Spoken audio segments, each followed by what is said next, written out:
Welcome to the Bear Sheep broadcast, where we talk about building stability, preserving legacy, and strengthening the communities we call home. I'm Kalia Heaven Barakyahu, founder and president of Bear Sheet, a 501c3 nonprofit here in the Richmond area. I'm honored you're spending this time with us.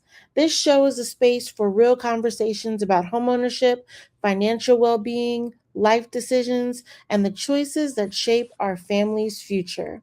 Our mission is to empower families to build lasting stability by providing holistic education and compassionate support in homeownership, wealth building, and end of life planning. Today, we're going to be discussing what a financial advisor is and when do we need one. So, I have a question for you, all the people who are listening. Do you have a financial advisor? And if your answer is no, my second question is, how do you know when you actually need one? Many times we think of financial advisors are only for millionaires or people getting ready to retire. But today we're going to find out if that's really true. And I'm very excited. We have Abiyahu Akai back with us from last week, who talked to us about preparing for a financial emergency. And he's going to help us know, when do we need a financial advisor and everything else that comes with that. So, Abiyahu, I'm excited to have you here today. Thank you for being here. Welcome. Thank you for having me back again. Oh, you're welcome. So you heard our intro here. We Many times people think of financial advisor, we're thinking about the stars, we're thinking about people with a lot of money. Can you tell us, what does a financial advisor do?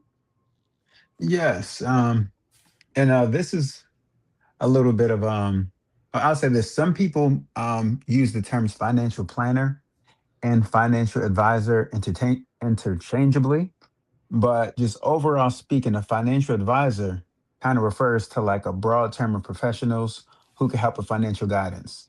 So a financial advisor may just help you with, for example, investing. You may want to you may have come across a nice sum of money, or you might just want to just start, just investing from week to week, month to month. And a financial advisor may help you with like a specific area. That's a little bit different from a financial planner. So what a financial planner is going to do is they're going to help you create like a whole comprehensive plan that's going to address multiple areas of your finances. So an advisor may help you with like one specific area, Mhm. let's say one or two specific areas. A Yes. financial planner is going to be broad based. So they're going to deal with a wide spectrum and actually come up with an entire plan for that. So now sometimes people will use them interchangeably. I've seen people use them interchangeably, but then I've also seen people say, well, no, there's actually a difference. A financial advisor is more focused, while a planner is more broad based. So just, I'm sorry, go ahead. No, no, no. So I was going to say, based off of that, then we need to know what a financial planner is, because the goal here is we want to plan, we want to be aware. Am I correct? That's what we need, is a Yeah. planner. y- Okay. Yes. Yes. So a financial planner is, when it comes down to it, is going to be a professional to really help you manage your money and make plans, and then to achieve, making those plans come to fruition. So that's what a financial planner is going to do. Oh, Now, very good. yeah, so any person can call themselves a financial planner. There's not like a specific license or anything you have to do to become a financial planner. So that way you may want to, before just choosing somebody, you might just want to look a little bit into their background. But there's something called there's a CFP designation. That CFP is a certified. It's a certified financial planner. That's different. So the CFP designation means that you've gone through the Certified Financial Planner Board of Standards. So that is a group that hands out a designation to people who have had a certain background, and has certain education, who's met certain quality standards and things like that. So that's something that I would advise looking for. If you're looking for a financial planner, look for one who has that CFP designation. Now, just because a person does not have that doesn't mean that they're no good or anything like that. Once again, you can look into someone's background and their history and different things like that. Or let's say it's somebody you know and they're upstanding individual, but if it's not somebody that you know or have much information on, that's one thing you're going to want to look for, somebody who has a CFP designation. And that designation means that they have a bachelor's degree, um, that they've passed the CFP examination. In order to get that certification, you've had to have it's between 4,000 and 6,000 hours of experience, and you've passed the background check.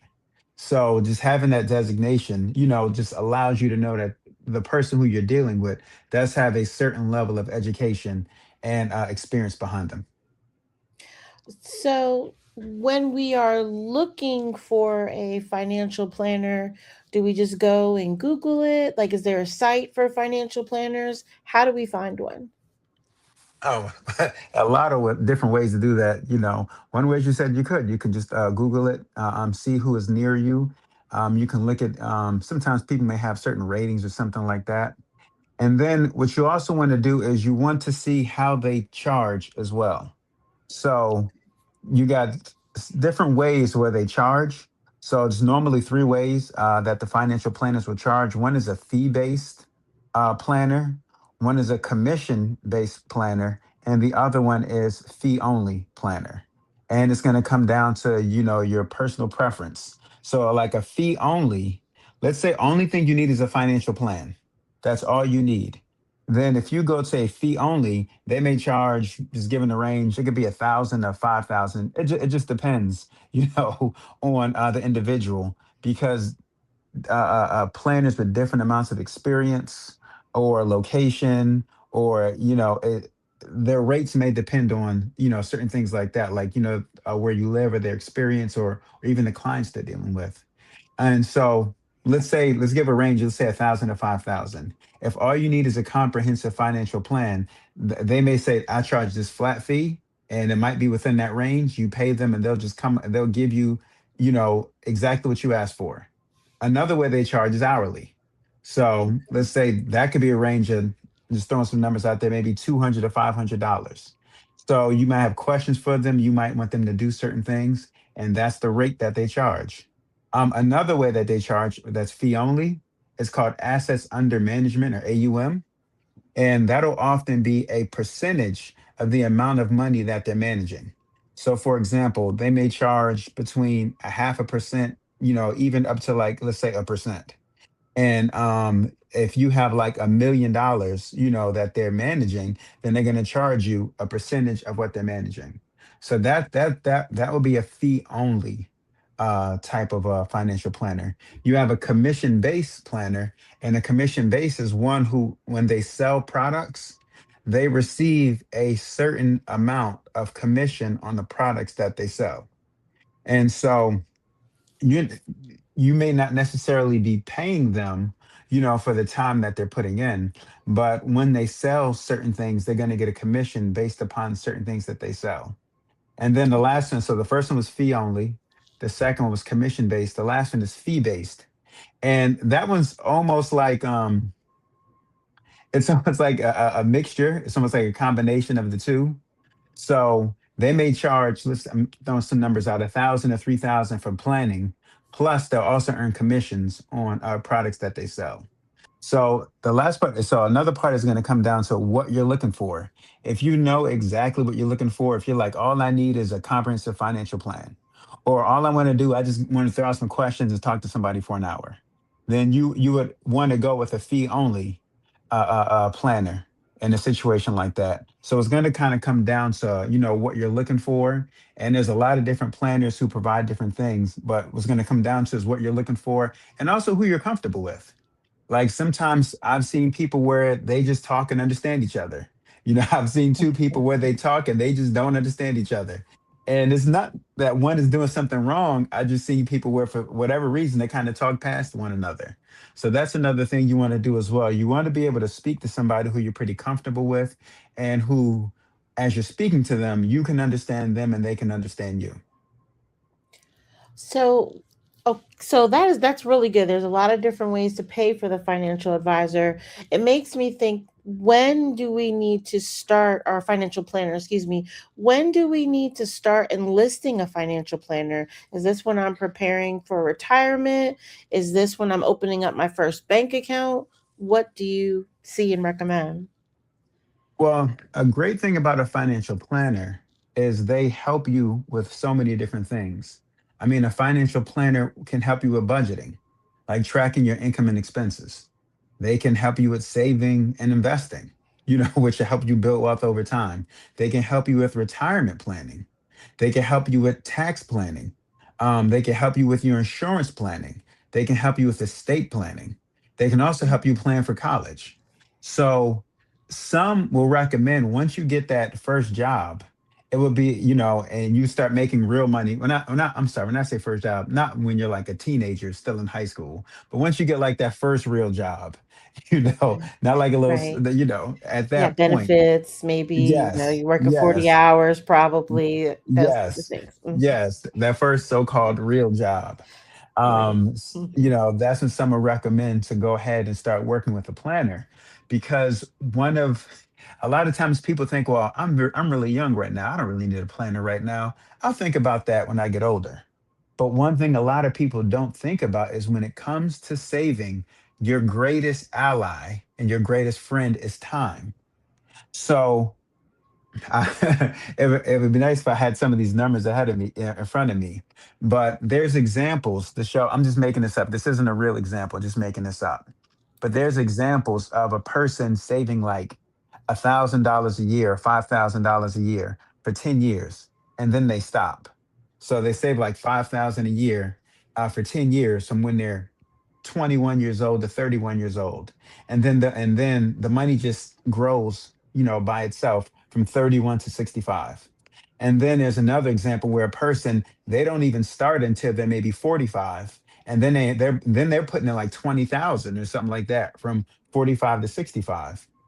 So they put in way more money, but the first person will end up, and mind you, this is just an example. Right. I don't want somebody to look this up and Yes. say, hey, that didn't work out. Just giving an example. But there's actual, you can actually see actual examples where the person who put the money away earlier ends up with way more, even though they actually only invested less. So when it comes to saving, especially for something like retirement, early is better because you have something called compound interest, which is the more time goes by, the more that money goes up. And a great example is, I remember hearing this before, where they say, would you rather have $100,000, or would you rather have a penny that doubles every day for 1 month? And a lot of Right. people go, oh, $100,000. But if you take the penny that doubles every day for a month, by the end of the month you end up with over $1 million because of time. So when you were asking when should you get a financial planner, it would be good, not necessarily saying you have to hire somebody and go to them often, but it would be good early on when you get that first real job to meet with someone to get some strategies of different things to do early on, because time is one of your, I'm gonna say, your greatest friend, your best friend, when it comes to saving for retirement. And if you can start putting money away, even something small like 3%, even 1% if you could, when you're 21 years old, it will very much pay off by the time you hit, retirement age. So that's just one example. As you were saying, sometimes people think, well, you have to be rich. I've heard people say, I'm gonna wait till I get older. But really, the time to do it is when, I would say, when you first get that real job, that to at least get some direction. Because a lot of times it's a saying, that those who fail to plan, plan to fail. So it's a really good thing. And if you don't have a destination, how are you going to know which way to go? So not that Right. when you're 21, you have to know every single, you're not going to, a lot of times you're not going to know that. But just to put out some basics, just to put some basic planning to say, all right, I'm 21, 22, 24. I got this first real job, just to meet with somebody, just to lay the framework on what's to come later. So I would say very early when you get that first real job. Okay. And I noticed, like, in thinking as you're talking, when you open up bank accounts, they have people who work there, and I don't know if they're just advisors or planners, but for someone who's just starting out, or maybe they're not just starting out, but are concerned about having the money for a financial planner, would that be a good place to start? Like, go to your bank and see if they have someone that can discuss their finances? Absolutely. I just went into a bank recently and they have I don't know if it was an advisor or planner. I think it's a planner. They have a financial planner who actually had an office in the bank. And within Okay. that, as I was saying earlier, how you have the different ways to pay. I mean, at that point, it would be good to, if you don't want to put out a lot of money, go to somebody who charges maybe like an hourly fee, and then just come with questions already prepared and meet with them for an hour. You know, some of these people, I have a coworker, he met with someone, he told me that the man charged $100. So $100 isn't an astronomical Right. amount of money. A lot of times, there are many people who can afford $100. Some who may not be. You may have to save up for it. But there are a lot of people who can afford $100. Just go there with just some questions. You know, like, hey, I'm 22 years old, getting my first job. You know, here's my situation. You know, give me some recommendations. And within an hour, you can discuss a lot within an hour, and they can at least give you a framework, so that you can start. And then, so you can at least start on your planning journey. And then you can perhaps meet with them in 6 months or maybe go back within a year to show them your progress and say, hey, is there anything I need to change? And so that's a situation where you don't have to put out thousands upon thousands of dollars, but you can at least do something to get something going. You know, I'm Hmm. sorry, go ahead. No, I was agreeing that, I mean, that's right. We talk about in other episodes. I mean, if this is helping you to prepare, it sounds like they're helping you to maintain and keep your money, make wealth. So if you got to, not go out to eat one week, we talked about getting rid of some of those subscriptions if you have to. Some people have Paramount and Netflix and all of those, and maybe use that to save up for a financial planner. It seems like it would be something beneficial. Yes, absolutely. And often that money that you spend early on, very often will end up coming back to you end up saving that in the long run. Because there are just a lot of basic things that people just don't know. A lot of us, we weren't raised in households where we were being taught some of these things. And so Right. many of us, by the time we find them out, a lot of time has passed or we've made costly mistakes. So, So so I was just true. going to Yes. So even if you just start off with just an hour or so, that's something to do. It's something good to do. Now, at some point, it would be good to have a comprehensive financial plan, created, because as I was saying earlier, that's going to go across, several different financial aspects. Like I said, budgeting, saving, retirement planning, tax planning, insurance. Some people may feel like, okay, once I have children, I want to go ahead and do that. Which that's another time. Some not saying these have to be hard and fast rules, but a lot of times when you have a major life-changing event, that would be a good time to look at these things, whether it's marriage or children, because when you have children, you may want to say, you know what, I don't want my children to have to go into debt, for Yes. them to go to college. Or I don't want my children to be limited on what schools that they can go to. I want them to have a lot more freedom. So the time to start planning for that would be when you first have the children, as opposed to when they're about to graduate, or when they first start high school, and then it's like, oh wow, I got 40 years to save up. I'm just making this up, $80,000.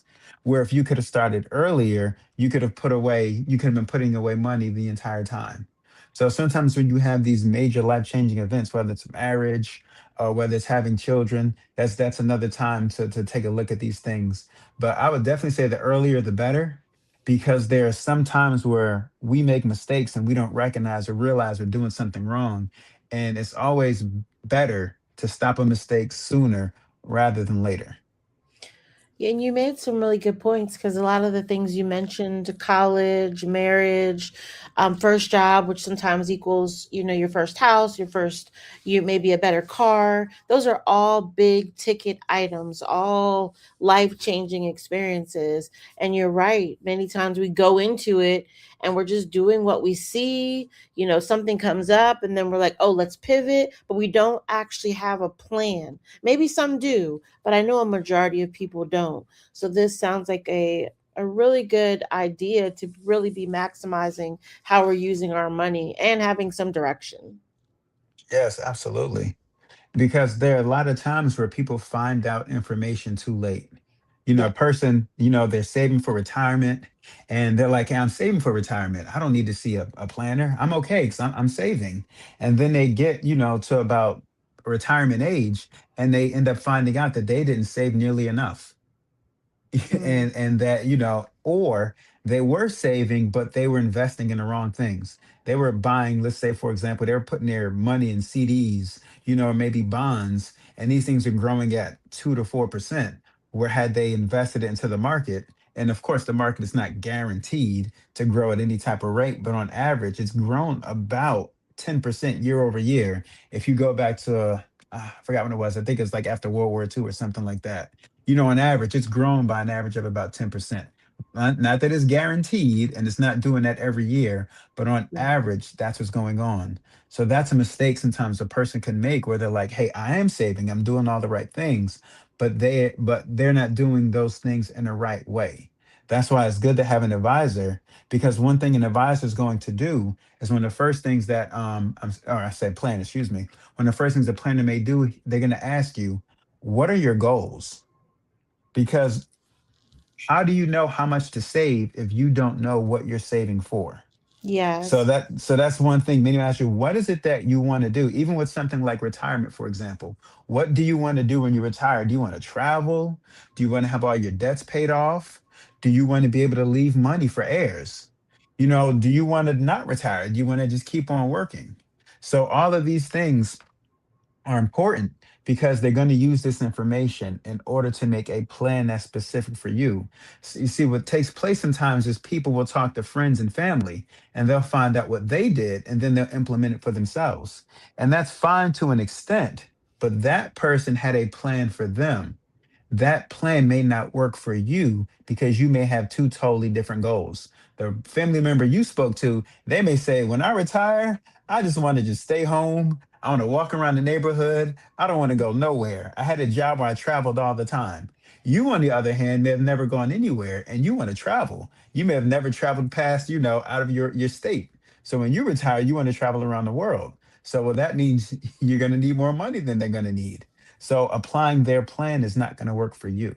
So that's the great thing about a planner. They're going to make a plan that's specific for you, and they're going to usually, many of them will start off, what are your goals? You want your children to be able to go to college.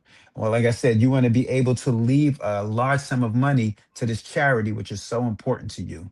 Like I said, you want to travel around the world. When you retire, you want to be able to have your spouse retire who's much younger than you, but when you retire, you want him or her to be able to retire as well. So, like, what do you want to do? And then they're going to come up with a plan to help you meet that goal. And as I was saying earlier, the earlier the better, because you don't want to wait till the last minute. And now you got to take some extreme actions because you may only have 2 to 5 years to do something when you could have had 25 years to plan for the same thing. So what if you are one of those who want, which are probably many who are hearing this for the first time, maybe already in their 40s and 50s and want to retire, but maybe, relying on their social security or their pensions, and now we're hearing about we should have had a financial planner.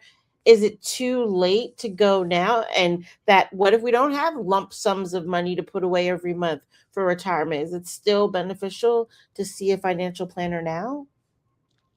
Yeah. Well, I would say yes on all of those things. So I'll start at the end and go toward the first question. Okay. So we talked about this a little bit last week, where sometimes a person may say, "I don't have money to put away. I don't know what to do," one of the places where a financial planner can help you as well is when it comes to budgeting. There are often a lot of times places where we are spending more money than we need to, or where we could be saving money, but we don't recognize or realize that.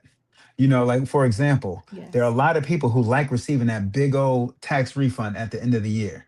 So they're putting away way too much money every month, and then they'll get this big old tax refund by the end of the year. That's fine and good, but the problem is if you need that money now, waiting until the end of the year isn't very beneficial. And when you get that money by the end of the year, you didn't earn any interest on that. So Yes. so that's something right there. That's a method right there to change your deductions and what's going on with that, so that instead of getting that big old check by the end of the year, you're getting money throughout the year, and that money right there can be used to help fund some of your goals. So that's just one example. When you meet with a financial planner, they'll go over a lot of this stuff in detail, and many of them are really good at finding and pinpointing different areas where people are not taking advantage of some of the savings that they could get. So, no, I wouldn't say it's too late. And if you're in a situation where you don't have a lot of extra money, that does not mean that it still could not be beneficial to you, because you may not know some areas where you could be saving money. Now, you also spoke about a person in like their 40s or 50s, retirement is right around the corner. And you said, is it too late for them? I would say no as well. So, with a lot of retirement plans, when you get about 50 years old, well, there are certain limits on the amount that you could put into some of these retirement plans. But when you turn about 50, you have something called catch up, which is extra money that you're allowed to put into some of these plans. So just because you're a bit older doesn't mean it's too late. You can still go ahead and plan. And even let's say you're 50 years old and you're planning on retiring when you're 65, that's still 15 years to do something.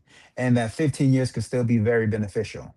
So no, I would not say it's too late in a situation like that.